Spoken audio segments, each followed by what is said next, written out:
Every pregnancy needs utmost care and attention. But certain pregnancies need a little extra attention. An Rh negative mother carrying an Rh positive baby is at increased risk of complications. BSV is at the forefront to ensure safe delivery in every Rh negative pregnancy.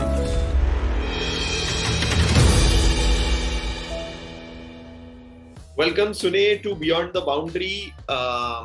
First things first, many congratulations on the captaincy. You're 20 ODIs old. How do you see this thing about captaining the Proteas women at the World Cup? Yeah, it's obviously a big honor and a privilege to captain the South African side at the World Cup. Something I didn't expect will happen anytime soon. So I'm taking this opportunity with open arms and really taking on the challenge, and hopefully I can make the team and the country proud. First things first, Dane van Niekerk's injury is certainly a huge blow to the team, not only as a captain but as an all-rounder. What was your initial reaction when you got to know about all this? Yeah, it's obviously not ideal having Dane not here. She phoned me, I think the day after injury happened, and my heart broke with her. It's someone that the team looks up to, and to not have a year is obviously not ideal. But we've got a great team and a great squad here, and I'm confident that we can still do the job.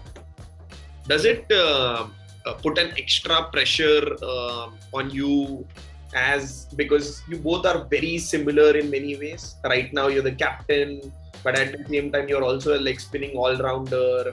So does it put an extra charge on you in terms of the role for all the players and everything? No, I don't think so. Although we do the same, I still think that we're two different people and two different players. So I think, whenever we're in the team together as well, we play two different roles as well. So I don't think this puts any extra pressure on me. What does leading Proteas at the age of 26 mean to you? How big a dream has it to be to lead the national team of your country? Yeah, when I got the call up to be captain, I spoke to my dad right away, and he said, "Sune, do you remember when we were next to the cricket field when you were about 8 or 9 years old, and you said one day you want to be a World Cup captain?" I obviously couldn't remember this. This is something only dads remember, but it's obviously been a dream since I was very young. So this is a great opportunity and a great privilege. There have been some notable experts who have termed that this current Proteas team is the golden generation. Does this bring any extra change the way you play, or is it just that easy brush aside? Everyone is terming that, including Dane, who's an expert for us at the World Cup, has termed that it's going to be an Australia-South Africa final very early up. Yeah, I think a lot of the teams see us as a threat at the moment in the World Cup. We've had success over the last year and a half, 2 years. So we're definitely a team to be reckoned with. I think the performances we've been putting in, speaks for itself. I think the team's taken responsibility for our games as well. So I think it's going to be a good World Cup, whether we go to the final or not. All the teams here come prepared and they come to win. So every game's going to be a challenge. So I think we're just taking it one game at a time and not look too far. Having led South Africa in the last 4 years in about 3+ series, does it is going into a World Cup? You yourself reckon you are a better leader than you were to be, say, 4 years back? Yes, definitely. I think with every game you play, you grow as a player and as a person. So definitely, I think all of us changed in a way from 4 years ago. I think we've all evolved as players, and I think the game has also evolved, so we had to adapt towards that as well. So I think everybody's changed a bit, but also still being our old selves and being, just to now was 4 years ago, but just cricketing wise, just growing a bit more. Let's come down to 2017. You were in Bristol that particular day. when the heartbreaking loss happened. What was going on in your mind that particular time, and what was your experience? Yeah, I was still pretty young in 2017. So I You know are for still some of the pretty young older, right now. yeah, yeah, thank you. But I think, for some of the older players who kind of realized, it might have been one of their last World Cups. I think that was heartbreaking for them, and I think obviously for us it was too, because I think we've come so far and we came so close to that final. That it hurt even more. So I think, if the opportunity presents itself this time around, I'm sure we're going to do the best that we can to not have that again. So from 2017 to 2022, a lot has changed. Today, you are the second ranked ODI side. You've won most of your series last year, beat India in India, beat West Indies both places. Most of your players also have the experience, including you have the experience of playing in the Big Bash and the 100. So what has certainly changed from 2017 to 2022? Yeah, I think we've obviously played more cricket, and with more cricket comes more experience. So I think that's definitely something that's helped each and everyone in the games. When you play more cricket, you learn more about yourself and you learn to develop a new skill here or there. So I think that's definitely helped, because I think before that we didn't have as many series in a tour, in a year, calendar year. So I think, just playing more cricket around the world as well, and experiencing different conditions and playing with different players also helped.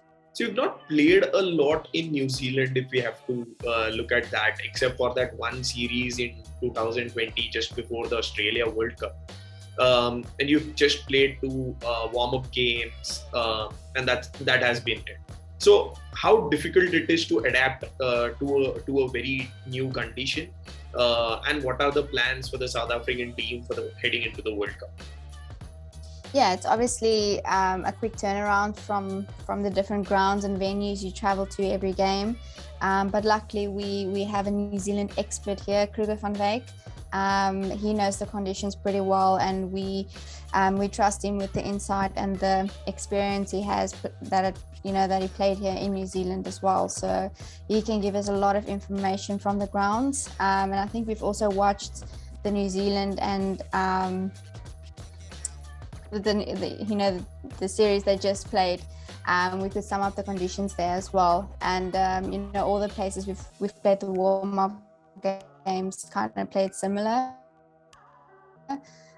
So we know kind of what the conditions from South African perspective. We're just taking it one game at a time. We're focusing on our opening game, and then after that we'll start focusing on the second game. So who's Kruger? Kruger van Wyk, he played for New Zealand. He was the wicket keeper, I think back in 2003 or 4. He's pretty old now. Yeah, so he played his club cricket and provincial cricket in New Zealand as well. And he's your support staff member? Yeah, so he's our fielding consultant. Okay. And coming back, so you mentioned that you recently watched the New Zealand-India series and you've taken a lot of things from there. I want to come down to both the warm-ups. In both the warm-ups, after the warm-up game, you played the super over. So was it something that both the captains just decided, or was it always planned that yes, we want to play a super over because we don't know, the semis and the finals can present a super over? Yeah, I think it was kind of decided between the two captains.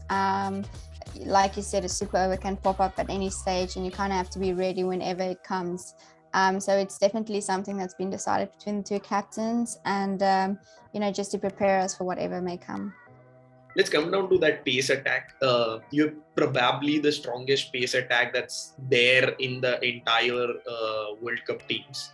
Having Khaka, Ismail, Kap, and probably a lot more.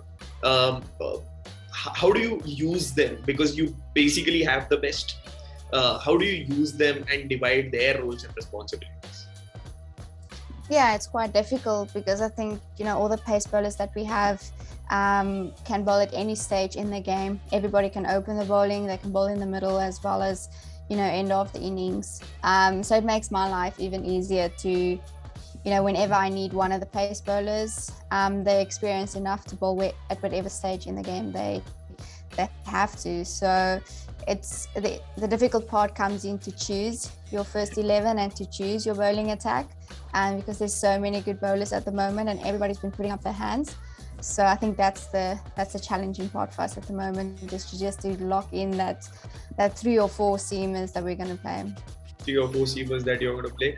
And missing Lizelle Lee in that World Cup opener because of the MIQ, how big a loss is it? She was the ICC ODI Cricketer of the Year. So missing her right at the top, she provides you that. I was speaking with Dane a couple of days back and she told me, we've only told one thing to Lizelle, that's you need to play 100 balls, because when you play 100 balls, you're going to score 150 runs. So how big is a loss Lizelle Lee is at the top of the order? Yeah, Lizelle obviously brings that experience at the top of the order. But luckily we've had a series before this where we gave different batters an opportunity to bat up front and to get that experience as well, just to be ready for that first match and the matches coming after that. But it will obviously be great to have Lizelle back after the MIQ, one of our best players and the best batter in the world. And you need your best players in the world to perform at the World Cup. And let me be cheeky, how many female staff members do you have in your team? Because ICC has mentioned that after 9, you can field your female staff members if needed. I just hope that does not come down to that situation, but yes. Yeah, I think that's a bit unfair because all the other teams have ex-female players in their management staff, and we don't. We only have a doctor and a masseuse. But no, we're getting their loads up. They'll be ready whenever the time comes. Hopefully, that's not an option at this World Cup. I just hope that does not come down to that. Yeah, me neither. Let's come down to that senior group. You have Mignon du Preez led South Africa. You have Marizanne Kaap. You have Chloe Tryon. So, how important is it to have these seniors in your team and that guidance which you require on the field? Because there are a lot of times that we don't know this situation occurs. Yeah, no, having your experienced players on the field with you makes a huge difference. I can always just go to Marizanne or Shibnam or Chloe or Mignon, or we actually have a lot of experienced players at the moment, so it makes my life a bit easier just to tap into their minds as well and to get their feedback and their insight.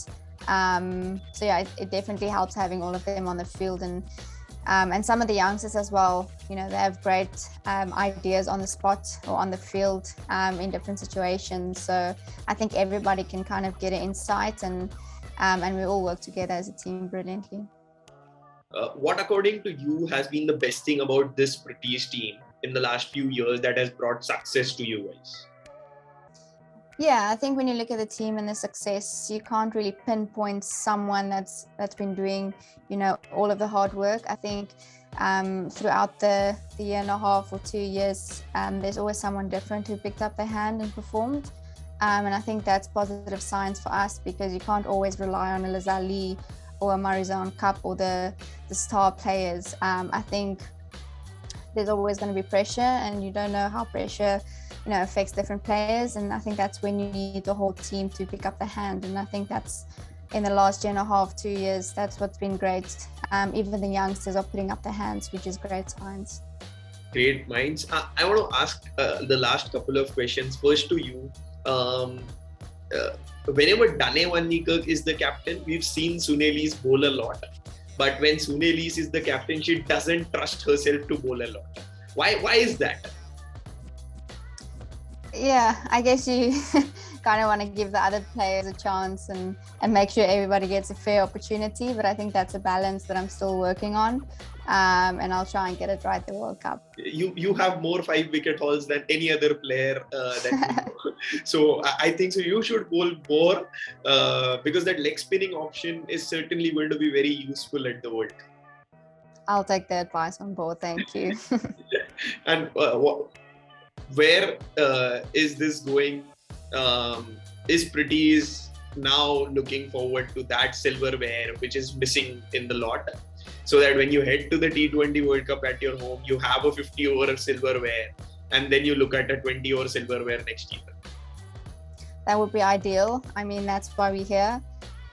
So hopefully we can bring the cup home, and then next year we have the home advantage, and then the cup can just stay there in South Africa. It doesn't have to quarantine anywhere else. It doesn't have to quarantine anywhere else. All the best, Sune, for the World Cup.